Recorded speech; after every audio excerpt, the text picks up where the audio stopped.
Hello, everyone, and welcome to the bi-weekly proposal review call. I will share the call agenda in the chat here, but you can also follow along on the screen.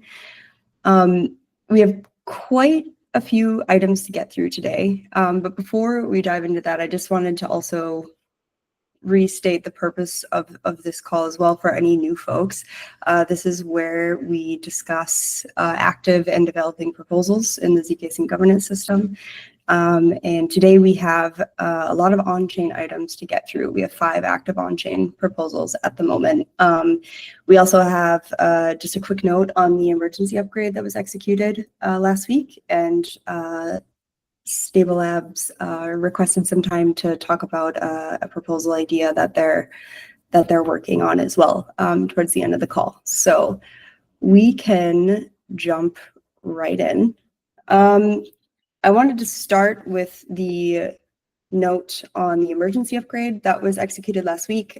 This was shared in a few different channels, but in case you missed it, there was an issue with the batch approval on abstract, and this emergency upgrade addressed that. I don't know if, I think Alicia actually wanted to say a few words, but I don't know if Raid, you maybe also had some comments here to add, or any details maybe to add. I actually think Stas was actively working on it, so kudos to him, and maybe he can add a few words on this. Yeah, great. There's an official report that's being worked on right now, and I think that's aiming to be done within the next week or so. I know Stas or Vlad from the Matter Labs engineering team was going to join the next call whenever the report was published. They'll join the call following that to come on and discuss a little bit more of the full report. Is Stas on? Stas is here, actually. Yeah, I'm here. But oh yeah, hi. I think Vlad will be more. I think Vlad will be more appropriate to discuss this issue. But okay, if you have any questions at the moment, I can answer to the best of my knowledge. But it may make sense to wait for Vlad. Oh, okay. Alicia also just joined right now. Alicia, we were just talking about the emergency upgrade from last week, and wanted to get someone to just give like a 2-sentence summary about what was going on and what's the incident report that's getting worked on. Yeah, so a more in-depth update will be given next week after kind of internal retros have been done with the Security Council and ML and things like that. But the, what does it say here? An improvable batch, yeah. I don't really know. I don't really want to say anything until the report comes out, and also I feel like a dev is like better qualified to do that. But I think you can see the transaction. Oh yeah, it is linked. The upgrade that was executed is linked, and then also the patch that was deployed is linked. And so as far as I know, it was an issue with out of band? Stas, what's it called? Out of circuit. Yeah. Thank you. Out of circuit data, that this one transaction, which was not intentionally malicious or hostile or anything like that, our understanding, it was just like a user trying to do something on abstract, happened to to trigger this event that meant that this wasn't proven, but provable. It wasn't provable. Provable. But it wasn't wrong. It just wasn't provable. And so the Security Council, right, independently proved it. Independently approved it. So then it could be included and effectively like settled, yeah. But because it wasn't provable in that batch, right? That means that by including it in terms of the upgrade transaction, the Security Council had to have confidence that what they were including was what they thought what they were including. Yeah. I think something that's really interesting here is that there's kind of like edge cases on math. Like you have like things that can be proven inside of the math system, and stuff that's outside the set. And it seemed like this was like an edge case based on certain types of optimizations which were put in place, and then like you kind of hit this edge and you're like, oh, we were like slightly out for whatever reason. But yeah, incident report is like next week, right, Alicia? Yeah, that's correct. Yep. Great. Okay, thanks. Thanks. Just wanted to call that out quick just because it happened kind of on or over the weekend. So just wanted to make sure folks were aware of that. So moving on to the 2 new zips that were submitted on chain, or the last week, but voting started earlier this week. Zip 10 and Zip 11. Alicia and Raid, I'm not sure which ones you would like to. Maybe we can just like start with Zip 10, Stas, if you just want to give a quick update. Also, if you want to talk about any changes or last additions, late additions, or things like that to the gateway activation proposal. Yeah, so we, after testing gateway on our internal environments, we finally created the proposal on mainnet on Tally, and the proposal was generated by Raid. So yeah, so like I'd say the description has not changed much. The only thing that changed is that we decided with chain ID, and yeah, this is it. Is it So, something clever? Does it like decode to okay, something I clever? don't. Actually, I don't know if I can tell it. So like, if Okay. someone wants to find out, they can. We'll just wait. But yeah, so in any case, nothing big has changed there. So like, we just generated the data, and we just became more confident in its correctness after testing it thoroughly internally. This is it. And yeah, and if I just need to explain the proposal in general, what we do here is we enable a gateway and optional settlement layer. So in Zip, sorry, I forgot the name of the upgrade, but there was an upgrade which introduced v26 protocol version. And this upgrade is focused on preparing the system for gateway. It introduced all the code changes that are needed. And this Zip 10, it just sets the data, and it just whitelists the gateway as the allowed settlement layer. So to migrate onto the settlement layer or not, it will be optional for each ZK chain. They can decide on their own if they want to. So the way that I think about it is that Zip 6 did all the heavy lifting in terms of setting up ZK Sync to be able to be configured like this. And then Zip 10 is just activating gateway by utilizing the options that were executed in Zip 6. So this is like a much lighter lift. You'll see. Can you just scroll down to the security section? Yeah, there's no yeah, it's like a really light proposal because it's effectively just like a config. Is it just a config change, Stas? In some sense, yes. So it's a change that sets gateway as at least a settlement layer. Yeah, you can call it config change. It just in a few places it sets the correct parameters to make gateway work as a settlement layer. Cool. Yeah. So the token assembly is effectively just using like their admin powers to set this up. Any questions about gateway? Great. Okay, I'm also dropping a diagram. We spoke about this on a proposal review call in early April as well, when it originally was being discussed on the forum. And Alicia created a really, I think, a very helpful diagram in order to kind of help visualize or understand the gateway activation here. So I'm also, I'm going to drop the link to those call notes in the chat here if you're interested to go take a look at that. Okay, great. Then we can move on to Zip 11. Yeah, so that's on me. Like there are not a lot of changes since the draft proposal. Zip 10 is actually a prerequisite for Zip 11, so that's why we posted them together. And yeah, we actually ran the simulations together for both of them to ensure that one will succeed after another, so everybody's on the same page. The only thing that was updated since last week is like the contracts themselves. We named it Release V28, so it doesn't like pose any questions because before it was draft 328, so the contracts were updated. I mean, just the naming of the branch. Otherwise, the proposals stayed more or less the same. I mean, there are no big changes in the proposal. Like in terms of motivation, once we have the gateway, it wouldn't make a lot of sense. I mean, it makes much more sense for chains to migrate once we have these precompiles as part of the ZKVM, because the cost for verification would be much lower and amortization benefits would be more.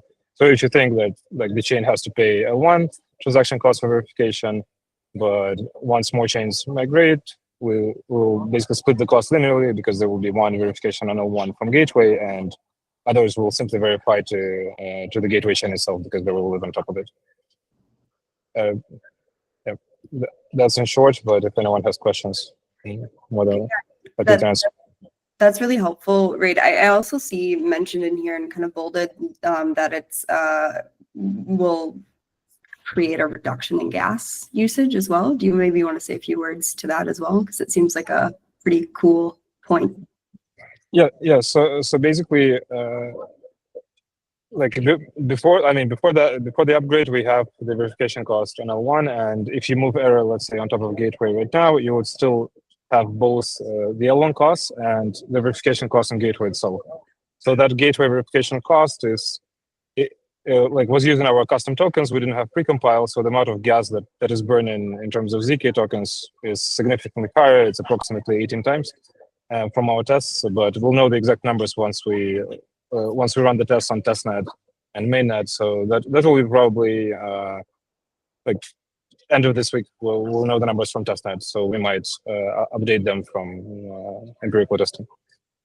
That's a question from my side. Can you talk a little bit about like what happens after version 28? Like what are the next protocol upgrades that kind of are coming down the pipeline and in development? Oh, we should, hold on just 1 second. We should share, Anthony, who is the CTO of MetaLabs, did a really great tweet on the upcoming versions, and I will just have to find my Twitter and then I'll post it in the comments. Okay, carry on. Yeah, so in short, we have like the next version of V29 is focused on the interop, which is a huge change. It adds the ability for chains to send messages and as well as tokens to each other without touching the L1. So this obviously depends on proven time on top of gateway, right?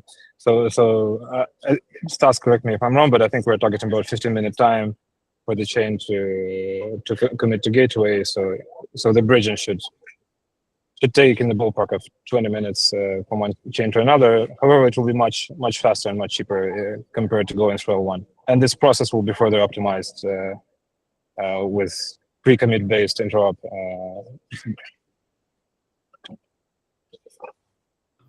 Okay, great. Thank you for providing some extra context and details.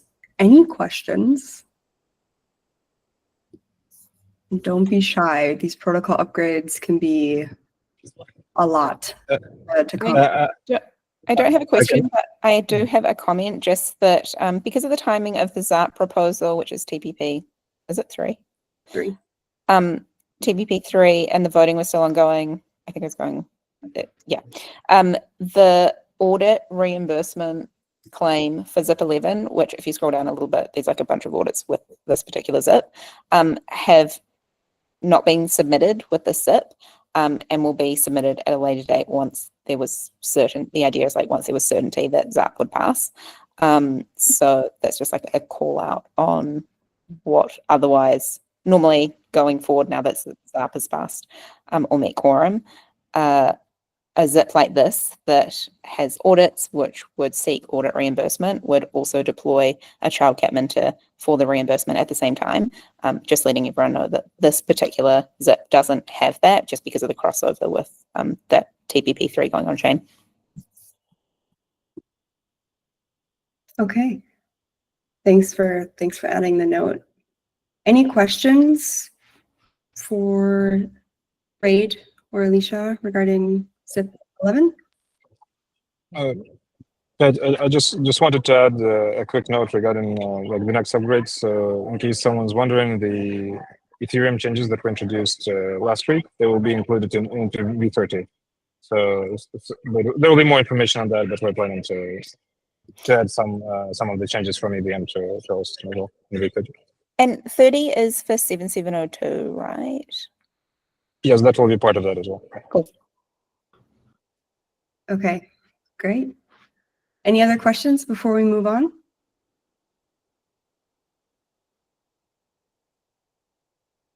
Okay, great. Then next up, we have gap 3, the authorization for the Security Council to convert recovered ETH into ZK from the unclaimed airdrop incident. Alicia, do you want to take this Can one? you click on the timeline of that so I can see exactly where it's at? Yeah, do you mean this? Yeah. Okay, so quorum has been met and the voting period, sorry, can you just scroll down just a smidge, just to the end date? Yeah.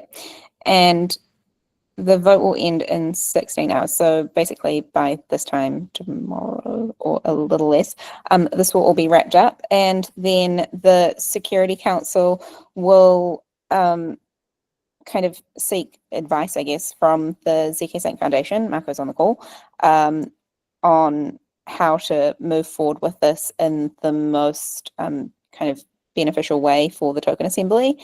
And once that those actions have been taken, a post will be posted to the governance forum to kind of just summarize what happened and what the amounts are. But obviously you'll see everything on chain as well, because once the conversion has been executed, the tokens will be sent to the token governor timelock.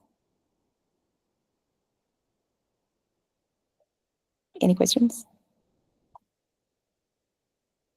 Or concerns or ideas? Okay. Once this proposal passes, Alicia, one question that I got a couple times, which I'm not 100% sure on, is does this mean the ZK will definitely be converted to ETH? And is that going to be like next week? Do you mean the other way, ETH to ZK? ETH to ZK, sorry. Yep. ETH to ZK, and will that be like immediate next week? Or is this kind of like Security Council will evaluate options, and then if it's in the interest of the token assembly, they'll execute it? Like what kind of like happens, and is this like binding like action? I won't say anything about which option will be taken, because I like part of the purpose of not disclosing which path forward is taken is so that there are no kind of like adverse market effects on anything. But I will say though that I feel really confident that by say Friday next week, the Security Council maybe can commit to putting an update in the forum that either this is resolved and it's done already, or it is going to take like weeks and give. Exactly. Yeah. I think that would be useful. I just got a couple pings today about it, like, hey, like when is this I get it, because it's open-ended otherwise, and you want to know like, are we dealing with 3 days or 30 days or what's happening? Or 6 months, like yeah. Okay. All right, sweet. Thanks. Any questions?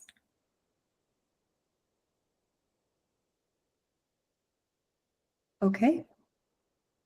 Then we can move on to TPP3, the ZIP Audit Reimbursement Program. This proposal has been, the voting window has been open for a while now. It has met quorum, and the voting window formally closes on Friday this week. So if you haven't voted, there's still time to do so. I will hand this over to, I guess, Alicia, you've been talking about it on past calls, but we also have yeah, I guess I feel like there's like not actually that much to say from like my end or like the proposer side, but I guess just wanted to open it up. There was like a lot more discussion about this TPP. I mean, it's TPP3, so it's not like there've been a bunch. And like 2 was really straightforward, and Ignite was like a really big deal, but that was like 6 months ago, or longer. And so, yeah, just wanted to open it up to the floor to if anyone had anything they wanted to discuss on the call, because there was like a lot of discussion in the forum about it. Yeah, I guess I'll also preempt that to say kind of like, one of the things as I was reading the discussion on the forum is that this is definitely, this is TPP3. It's pretty early in the governance process still, working towards protocol sustainability and so on and so forth. So I think there's definitely, I'm assuming, and Marco, you can correct me if I'm wrong, but this isn't like the only token program proposal like for protocol upgrades or anything. It's like a piece of the bigger puzzle. At least that's kind of what I've been reading on the forum and from the proposal pipeline from the foundation. So not sure, Marco, maybe you can add a couple like a bit of notes here, and like if anybody has any questions, yeah, just feel free to raise your hand and we can talk through whatever questions come up. And on this proposal specifically, our idea, so first of all, indeed, like we want to make a much longer list of proposal and also start to focus on some growth as well as research and development, as well as potentially cool, interesting new other things and prizes for new stuff that the community can build. Specifically with this proposal, the idea is that if there is an hard cost that is potentially stopping people from making zips, from making innovation, we are just trying to remove it. And then we just went into a bunch of hurdles. How do we price it? And we thought 30 days seems to be reasonable. How do we allocate it? And we thought, well, having the Security Council checking the invoices seems to be reasonable. And then we thought, well, asking the people that are the dev codes that are actually making the zips to front run the cost is a little bit borderline, because it does create some friction still for people, because they have to fork this cost and they take the risk that the zip is not approved. But on the other end, it seems quite nice because it creates a nice protection, creates a skin in the game, avoids frivolous spending, etc. So again, it seemed like reasonable. Some of the comments were pro, some of the comments were against, and I think everyone kind of agrees. We're just trying to find the right path in the middle of a bunch of different constraints. But indeed, I think one of the last comments in the forum was that this may not even help enough people, and we totally want to take this into consideration and maybe make more proposal around and make it simple for people to just do research and development and improvement and protocol upgrades and all of these things.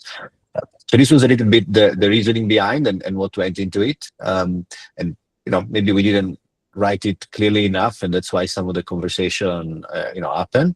But in general, it's great. I mean, we should have more conversation in the forum, in this kind of calls, to gather all the feedbacks and make sure that everyone understood in full what we were trying to do. And of course, I'm sure there will be a lot of comments that make a lot of sense that should be incorporated in proposal in the future.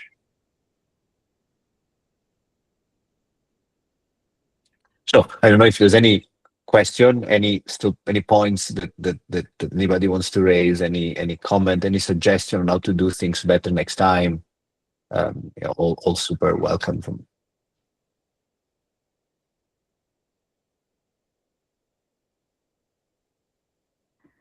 And feel free, if you don't feel comfortable like talking in this type of forum, like in a group, recorded on YouTube.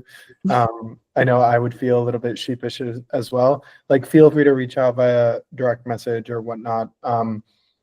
Just so you guys know, as part of kind of the governance team, like facilitating this, we do, like, I read every single one of the comments and every single one of the requests and every single one of the DMs, and I consolidate that feedback and I like write reports internally to share with Marco and to share with other folks to say, hey, this is the feedback that we're receiving. When you guys are thinking about your next proposal, because I know you guys have a pipeline, like, please take this into consideration. So yeah, just know that the feedback from the forum, from all the DMs, is also it's being listened to, it's being synthesized, and it's being discussed. So just FYI with regards to that.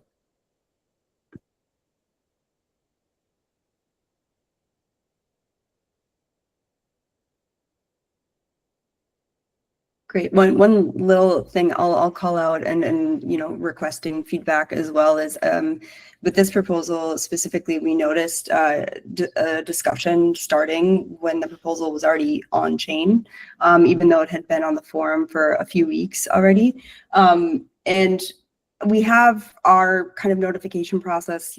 Most of you are probably in the ZK Sync Delegate Telegram channel. We tweet from the ZK Nation. Twitter, and there's also a Discord channel that posts these kind of ticker style announcements of proposal progress over time. Maybe that needs to be improved in ways so that folks are able to be notified or be aware of proposals earlier when they're on the forum, so we can have these discussions in advance. Always open to suggestions and requests to meet folks where they're at. I know there's always so many notifications flying around at any given time. So any way that we can also make that easier for you guys, please do let us know. Yeah, I think one of the big pieces of feedback that we, just echoing what Shelby said, was, we, in some ways, we really didn't meet the bar. We didn't meet the standard for like where the debate happened, because the point in time was like too late, like the proposal was on chain. And ideally we want these types of debates to happen earlier. So anyway, so Shelby, myself, and Alicia were talking through ways that we can think, like do kind of like an evaluation of the current communication channels that we have, and think and rethink the way that we do outreach, to see if we can gather some of this feedback earlier, and update it where needed. I mean, based on Ben's response and Marco, your response on the forum, it feels like all the objections, it kind of had like a pretty sensible rationale to them, but it doesn't mean that. I think it's unpleasant for everyone when you feel that real time pressure that like voting is happening like right now, and I feel or confused or uncomfortable or insecure around this. I don't know, like I want more time to do the analysis. So that's on Shelby, myself, to think about how we create the space for discussion earlier, and just equip you guys to be able to evaluate the proposal. So that's definitely something that we're working on. What kind of governance experience gal would I be? Right. So okay, great. Maybe the next one we can yeah. Great. So moving on to the next one, which is TPP4, deactivating cap mentors for TPP1 Ignite. There's actually not much to say here. This is, again, if you just as a reminder, this proposal is essentially deactivating or revoking the minter role from all of the cap mentors from the Ignite program.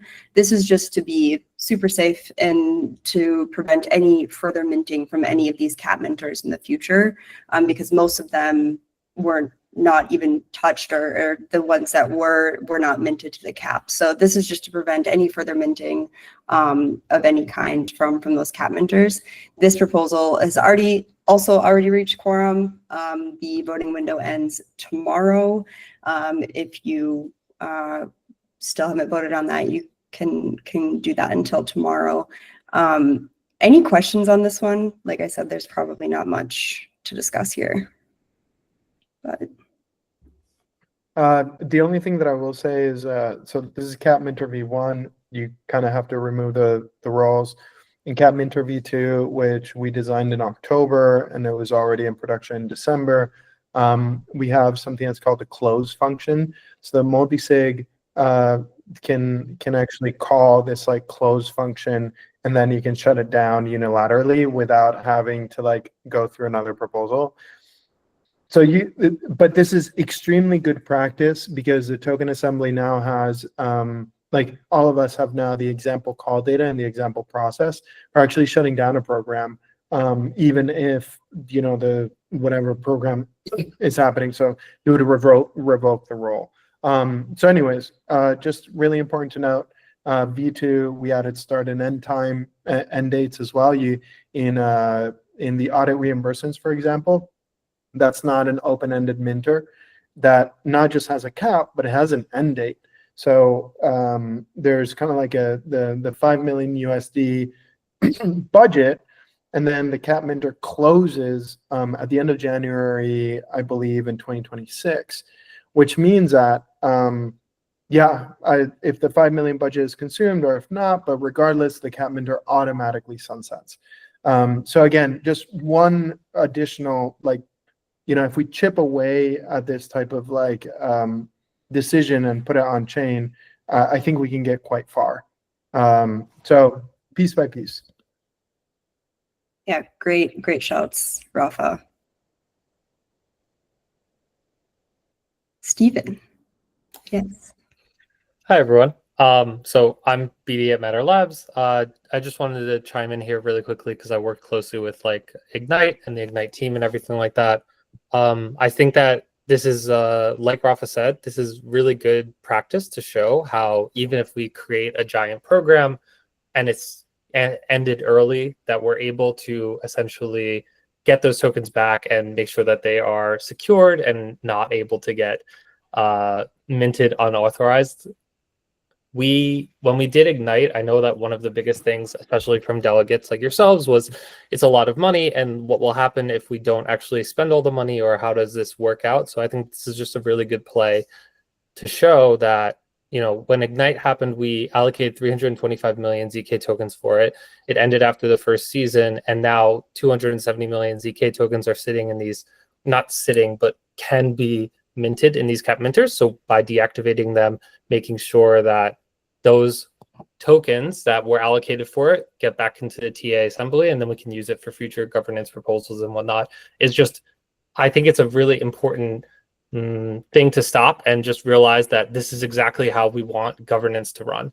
Whether there's a program or anything that starts and it either stops early or has tokens left over, we want to make sure that everything goes back to the TA so that we can use it to further grow the ecosystem in the future. And that I know that in the past with other ecosystems, it's always kind of been this like weird situation where, certain amount of budget was allocated for a program and then it all gets spent without, necessarily being used in the most efficacious way. And we want to make sure that from the very first proposal, we're always aligned with that, which I think is something that's super important to be aware of, and is something that I'm super proud of that we're able to do at ZK Sync. So yeah, like Rafa also said, we don't have to worry about this anymore with the V2 minters, but Ignite was V1 minters. It was our first time doing this.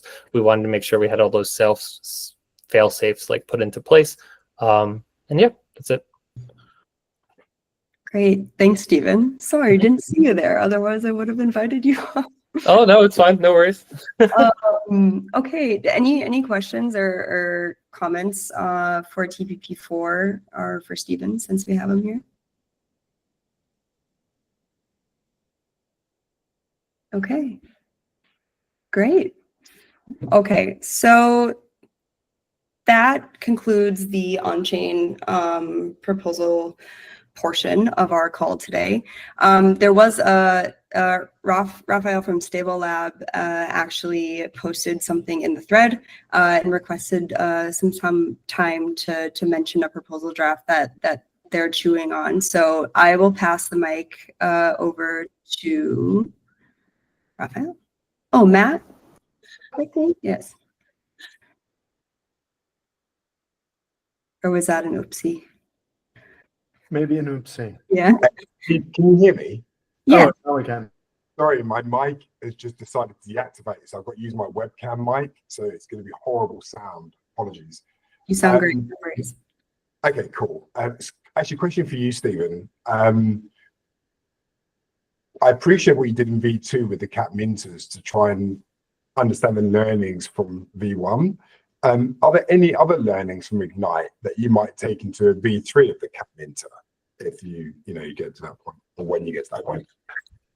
So that's a good question. I think Rafa can also answer this pretty well because he's been working very closely with Factory Labs. But something I will say that I think that it went relatively unnoticed in the Ignite proposal was that there was a section in the Ignite proposal that we specifically allocated funds for development of future cap minters, which was then given to Factory Labs and Arita to basically create V2 and then create a framework for how we want to grow those moving forward. I think that the biggest issue, and we've talked about this, it was in the forum, but just to reiterate here, was that with Ignite, we were kind of, since it was our first program doing this kind of stuff, and it was a massive program and a huge undertaking with lots of people, the biggest issue was this lack of automation, which is exactly what V2 cap minters are able to help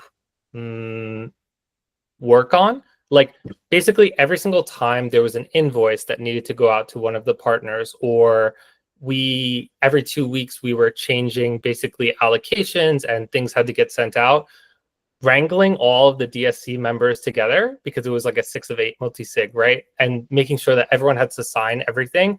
I think the DSC members realized early on that the way that we set it up was a bit more like biting off a bit more than they had signed up for. So it was always like wrangling people together to get signatures, to get things to go out, and automating that process moving forward is something that I think that would super benefit every single future TPP. And Rafa can explain a bit more about the V2 cap mentors and what the plans are for the future. But we've basically automated a lot of those positions, or at least have a lot of things automated, so the fact that, kind of like what Rafa said, and I think that all of us agree here, that everything that we can do on chain that is written into code is so much better. Like it's kind of our whole ethos at ZK Sync, right? It's like don't trust, verify. Like we don't want to have to make it so that everyone has to make all these decisions offhand and run around getting signatures and doing it all manually.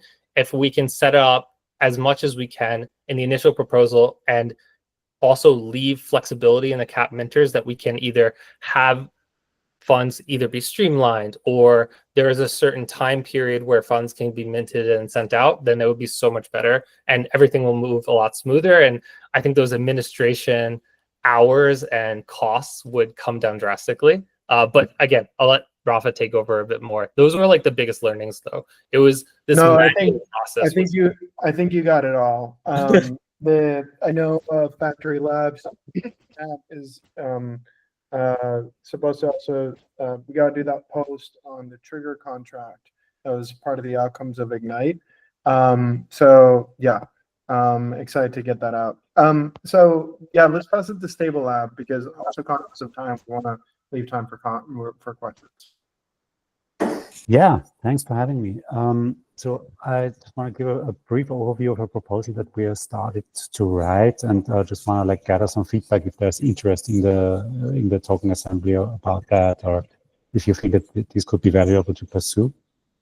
So as I think not everybody knows, StableLab also has an analytics arm, which is called Force Analytics, and we've done some mostly like incentive analytics for Sky, former MakerDAO, Uniswap. We've done some for Arbitrum, and are going to do more for Uniswap now. And we have started to do some research into governance security and what it means from a analyzing what happens with tokens perspective, and then doing real-time dashboards where people can get a short overview and also notifications about important events. And we are proposing to do that for ZK Sync, for ZK Sync governance. The basic idea here is, and the budget is tentative, like this is something that we think we need if we do everything that we're going to produce, but like it's gonna be like, it can be lower too if the scope is reduced. But basically what we are trying to do is like really monitor what happens in terms of delegation, what happens in terms of voting, what happens in terms of whale behavior, to kind of identify if there are or if certain patterns start to emerge where we see, for instance, a big whale kind of obfuscating their influence by kind of delegating to, like, let's say the major delegates are all delegated to by the same 5 addresses or something like that. And this is very troubling and leads to potential collusion points. And I think more important than like, or equally important as calling out specific risks is just like having a dashboard where people can see, hey, how decentralized are we? What are like really the power structures behind the whole thing? And then also to track over time the progress of decentralization and of getting voting power into the hands of the people that into more hands over time. So I think overall, this is the kind of proposal that we are trying to make. And I just want to open the floor to questions about if this is something that you think is valuable for CK or any questions that you think it could address. And yeah, also open to discuss that.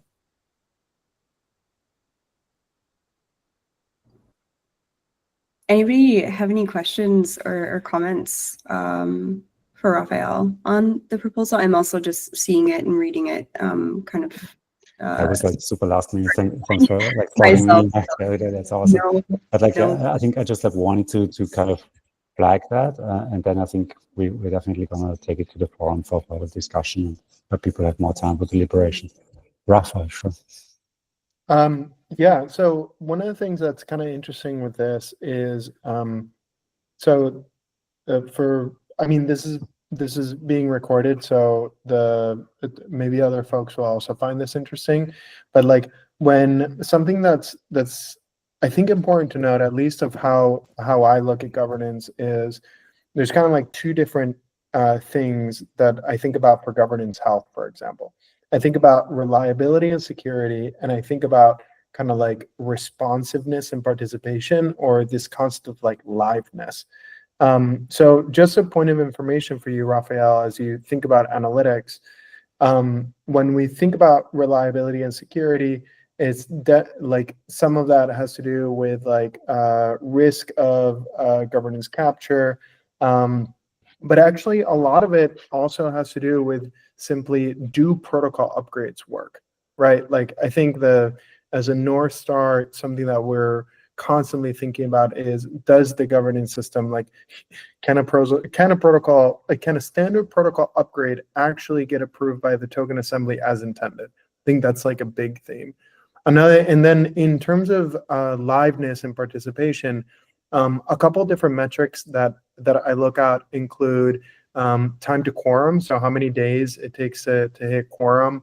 The number of active votes is also really important. So like, what I mean by that is how much token volume is actually being used and how to maximize that, right? Like you want, especially if you have a quorum of 630 million, then you want to make sure that you have at least 1.2 times like the amount of quorum active in discussion and debate. But I think that, you know, the other question that I have is, and a question for you to take away, I mean, I'll look at the draft, is, you know, how do we see this type of analytics fitting into the current maturity level of the organization? Because my initial reaction is like, do we really need is this really needed right now within, like, given the current volume and participation? And I'm not sure the answer is like directly yes. I mean, I'm tracking internally. I don't really track token movements. What I track is, you know, did the standard protocol upgrade actually execute? So something to think about in terms of like the maturity of the DAO versus like, you know, kind of like the solution that you guys are pitching. I think that's like an important thing to kind of know. Okay, that's it. That's all my initial reactions. Very, very valuable. Thank you. And yeah, I think like to the last point, I think this is somewhat like a tool to measure maturity and track it over time. I think this is why we are proposing that now. I know it's kind of early days, and like you could say like, well, right at the moment we are probably fine. But I think it's really important for people to like have a place where they can go and just like check in. Hey, how are we doing? How is the thing progressing? Are we going in the right direction even or not? I think so. This is something like a good place to get feedback on like what the trajectory is, and then maybe adjust if needed, or maybe just find out, hey, actually it's fine. Shelby? Yeah, I do have a question now. Have you seen, or like, have you done this in other ecosystems, or have you seen this already provide value in other ecosystems? Just curious to hear. Yeah, we did some initial analysis on optimism that we published on Twitter actually only. But we had a pretty limited budget there, and so like couldn't get to the depth that we want to go. But I think like overall, this can also produce something that can definitely be reused by other ecosystems and kind of set a standard for how governance security is thought about and measured and tracked. So that's pretty exciting. In Optimism, like we looked at, they have a pretty well documented token release schedule. So we looked at how does this affect votable supply, and how does votable supply then affect like quorum requirements and so on. And I think that's one aspect, but I think there's also something that you can analyze with further detail, and this is, okay, token distribution, how, like who is getting the tokens, and how likely are these tokens to end up actually in the votable supply. And this relationship is not linear, and is actually a level of control. So if you find that, hey, actually we're having problems passing quorum, or like some part of the votable supply has become inactive, maybe we can change around how we emit tokens or to whom we emit tokens, so that people who are more likely to vote are more likely to receive tokens, right? So there's a certain element where you can start being a little bit more in the driver's seat versus just like simply following a schedule that is more or less set. Because the actual mechanism of distribution is something that is being developed on the go, right? And what's also happening in CK Sync, like there are certain focus areas where then Meta Labs and the foundation say, hey, this is something that we're really, really passionate about, and we want to focus a certain amount of grants there, like what Ignite did.